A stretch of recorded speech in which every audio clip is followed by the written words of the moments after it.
叉燒嘅做法咧，其實有好多種嘅，但係有好多人整出嚟咧又柴又硬，一啲都唔入味。今日咧就同大家嚟分享一個電飯煲嘅做法，你唔識廚藝啊，一樣可以整得好好食嘅。用呢個方法煮出嚟咧，佢腍得嚟咧又嫩又多汁嘅，鹹香入味，一啲都唔炸牙嘅，大人細路都好中意食嘅。整叉燒咧，我一般啊都會買梅花肉嘅，呢嚿肉咧就係最嫩嘅啦。你揀一嚿靚嘅豬肉咧，你點樣煮佢啊，佢都唔會柴嘅。我哋將佢切成大概2厘米咁厚嘅片，就唔好切太薄。切好嘅肉咧，千祈唔好直接醃落，我哋放喺盤入邊，加翻1羹鹽、1羹麵粉入去，再倒翻啲清水洗洗佢先。麵粉咧，佢可以吸咗表面啲邋遢嘢同埋雜質嘅，淡鹽水咧又可以軟化啲肉質。沖乾淨之後，我哋用廚房紙巾將表面啲水分咧吸翻乾。如果唔係整出嚟嘅叉燒咧，水汪汪咁樣嘅，一啲都唔夠入味。跟住我哋揾隻叉咧或者牙籤咧喺啲肉上邊啊吉多啲窿仔，咁樣咧佢醃嘅時候就快脆入味啲啦。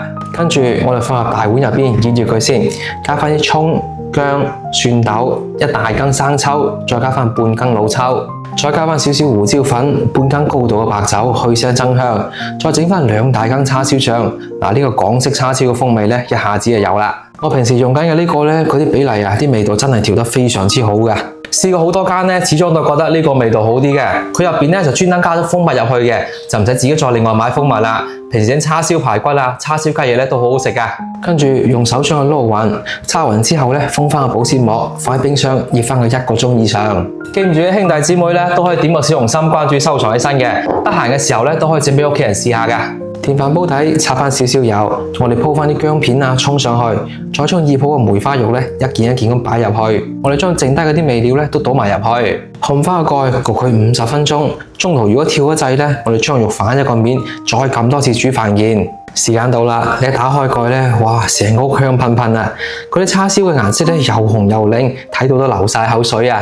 稍微放凍咗之後咧，再將佢切成薄片擺盤，再淋翻煲入邊嗰啲醬汁啊！哇，又嫩又多汁啊，非常之入味。呢個做法咧，佢就唔使開火，又冇油煙味，一滴水都冇加到嘅秘製叉燒啊！翻屋企試下啦。每次我整呢道餸咧，屋企小朋友都好中意食噶，真心推薦大家去試一試嘅。